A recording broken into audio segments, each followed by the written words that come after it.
खान पान, इन सब में मैं बह जाती। मेरे सतगुरु पकड़ी माँ नेत्र में बह जाती बेहाल भजन बिना रह जाती। बिना भजन में ऐसे ही मेरी जिंदगानी बीत जाती, समय बीत जाता। मेरे सतगुरु पकड़ी बाएं नेत्र में बह जाती। कर्म जाल में अलुझ के निराकार मन निरंजन ने ऐसा कर्म जाल पसारा तो उसमें प्राणी जीव सब अलुझ गए। तो कहते हैं जैसे कोई डोरे में या कहीं अलुझ जाते हैं, पैरों में कोई रस्सी अलुझ जाती है तो गिर जाते हैं। कभी कभी आप लोग जो सिलाई करने वाला डोरा है उसको आप कचरे में डाल देते हो और छोटे पक्षी चिड़िया वगैरह तो वहाँ उनके पाँव में वो डोरा फंस जाता है तो उड़ नहीं पाते, गिरते रहते हैं। तो ऐसे ही सभी प्राणी कर्मों के डोरे में अड़ुझे हुए हैं। जाल कहा है, जैसे बहेलिया जाल पसारता है तालाब में, नदी में, तो नदी में तालाब में जब जाल डालता है तो कितनी मछलियां उसमें फंस जाती। ठीक ऐसे ही काल ने ऐसा जाल डाला कि जीव को होश नहीं है और फंसता चला जा रहा है। तो कहते हैं कर्म जाल में अलुझ के आए पड़ी मझधार में पड़ गए, भंवर में फंस गए। नदी, नाले, समुद्र, तालाब। अब तालाब में तो भंवर होता है। भंवर का मतलब क्या होता है कि नीचे वहाँ पर गहरा खड्डा होता है। जैसे कोई अपन बड़ी भाषा में कहते हैं कि जो पाताल है उसमें वहाँ से पानी जाता है, तो वो जो पानी आता है वो गोल गोल घूम कर उसके अंदर चला जाता है, उसको कहते हैं भंवर। और उस बड़े भंवर में वो कितना बड़ा होता है कि 2-4 कुआं जितना। तो उसके अंदर नाव अगर फंस गई हो तो वहीं वो घूम जाती है, उल्टी हो जाती है। तो जीवन रूपी नौका और संसार रूपी भवसागर में इस कदर से फंस जाती है कि निकलना मुश्किल हो जाता है। कर्म जाल में अलुझ के आए पड़ी मस्ता, विषय वासना वश भई व्याकुल भई अफार। और विषय वासना इस कदर से पीछे लगी कि जैसे कोई आपको सर्दी के दिनों में सर्दी लगी, और सर्दी के दिनों में सर्दी लगी तो उसको भगाने के लिए हमें कितना यत्न करना पड़ता है। तो कर्म जाल भी ऐसे ही है, विषय वासना भी ऐसी है।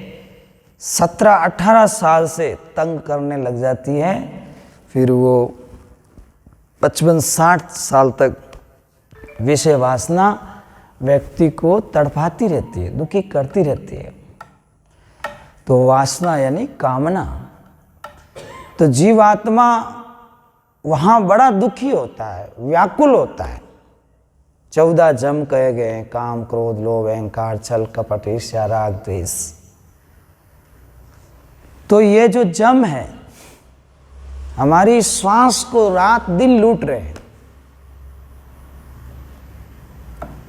तो सुमत और कुमत,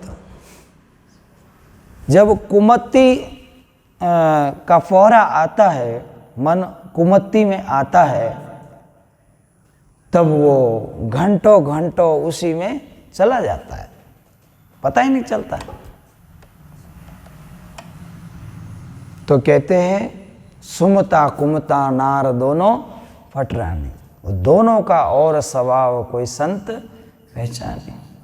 जब लहर कुमता की आ गई तो बुरे कर्म होने में क्या समय लगेगा? कोई समय नहीं लगेगा।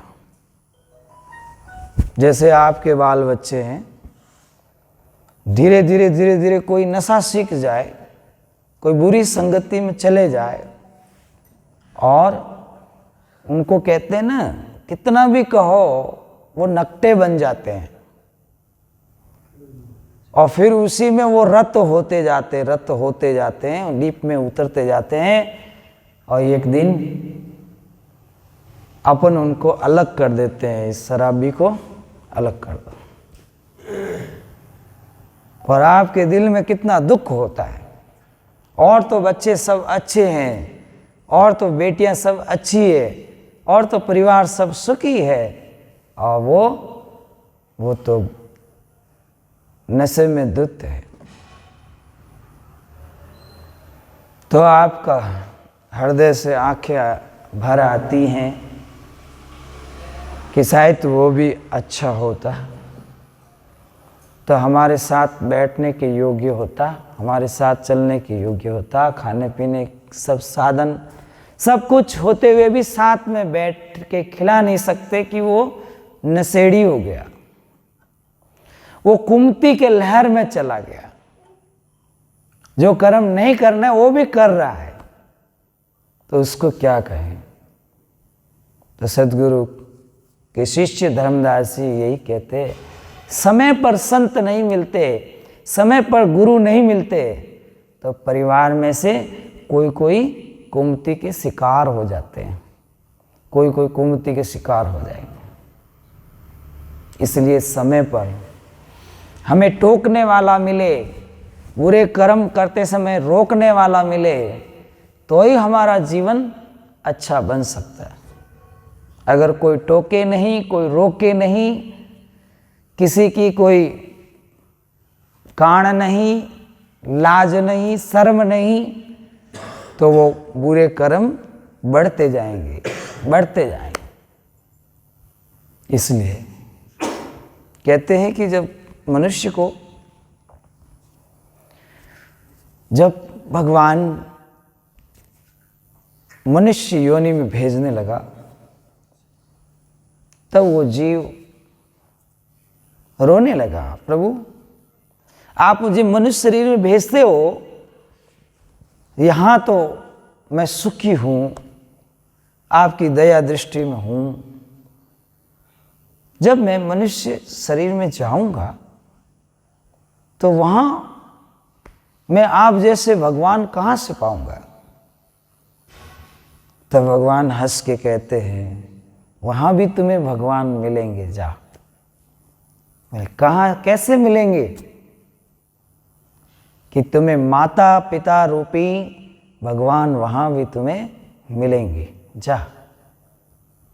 जब वो जन्म लेता है तब अच्छे माता पिता के यहाँ जन्म लेता है, तो उसको ऐसा महसूस होता है कि भगवान मेरे साथ में है। ना तो बुरा कर्म करने देते हैं, वो टोकते हैं, रोकते हैं, समझाते हैं, और जब वो कुसंगति में पड़ जाता है तो वो माता पिता को भगवान तो समझना दूर की बात है, उनसे वो विपरीत हो जाता है। तो इसलिए सतगुरु कबीर समझाते हैं कि आपको संसार में भेजा तो आपकी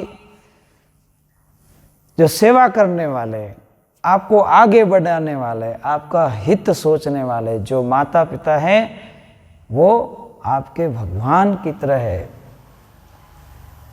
तो इसलिए कहते माता पिता सत बंधवा, लोग कुटुंब धन धाम, अंत समय पर लोक में कोई नहीं आवे काम, बेटा पोता कुल न्याती। माता पिता तो समझाएंगे, रोकेंगे, टोकेंगे एक बार, और फिर जब वो व्यक्ति अच्छे कर्म नहीं करेगा तो कुटुंब भी निकाल देगा, माता पिता भी निकाल देंगे, और साहिब कहते हैं कि गुरु भी निकाल देंगे कि जाओ हमारे पास नहीं आना।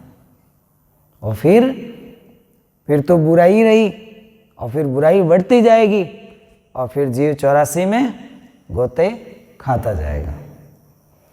तो कहते हैं माता पिता सुत बंधुआ लोक कुटुंब धन धाम, अंत समय परलोक में, अंत समय में परलोक में तेरे ही कर्म किए हुए तेरे आड़े आएंगे।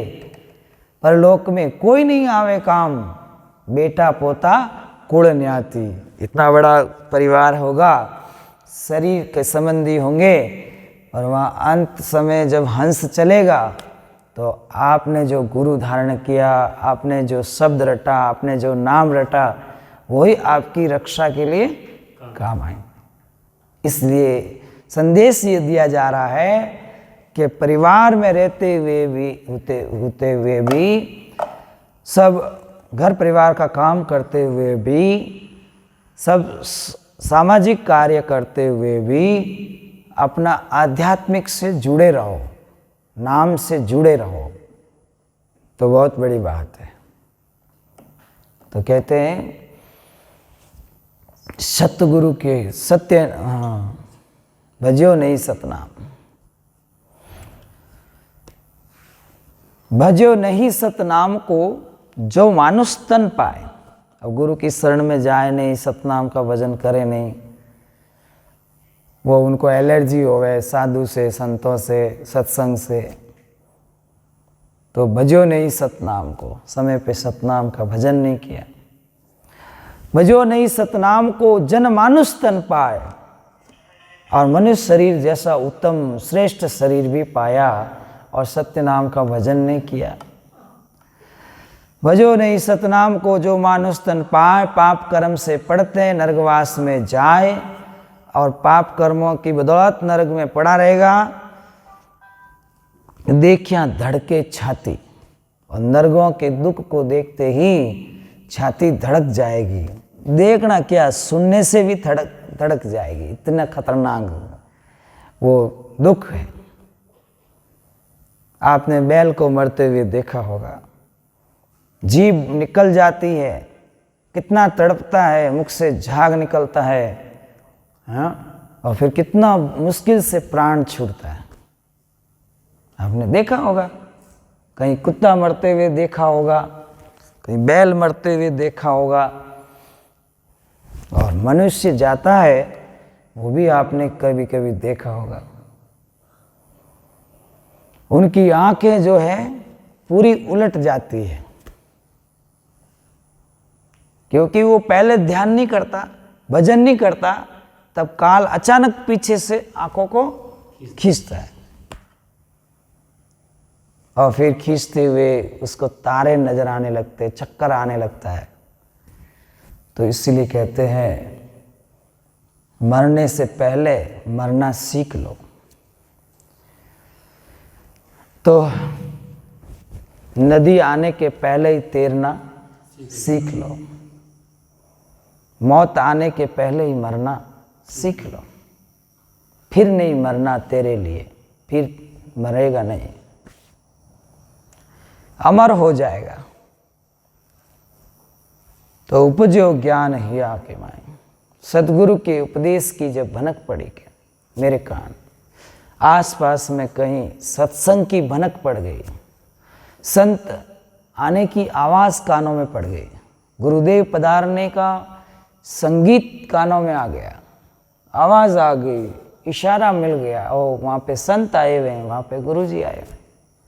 धर्मदास साहिब कहते हैं कि जब मेरे कानों में सतगुरु के उपदेश पड़े और भनक पड़ी मेरे कान, उदय भयो विज्ञान हिया में, जब उनके प्रवचन सत्संग सुने, उन जीवन संतों के जीवन से मैंने देखा समझा, तो मेरे अंदर ज्ञान भी नहीं विज्ञान उत्पन्न हुआ।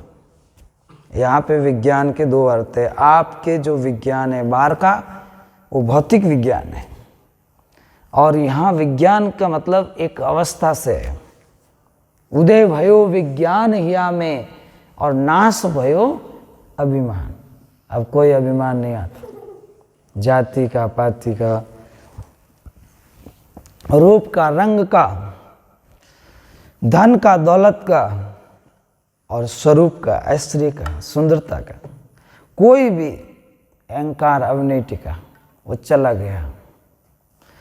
तो कहते हैं उपजो ज्ञान विज्ञान हिया में नाश भयो अभिमान, यदि तो फिरू मैं राती और माती। यहाँ राती माती का मतलब क्या? तभी तो मैं प्रसन्न हूँ, खुश हूँ, प्रसन्न चित्त इसलिए हूँ कि सतगुरु की कृपा हुई। कर जोड़िया धर्मदास खड़ा, धर्मदास जी सेठ हाथ जोड़ के गुरुदेव के सामने खड़े।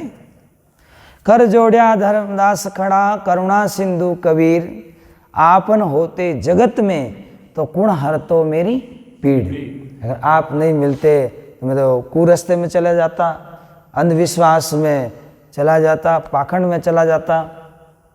तो आप अगर वास्तविक ज्ञान नहीं देते तो मैं तो काल से डरता हुआ कोई भी असत बातों को स्वीकार कर लेता।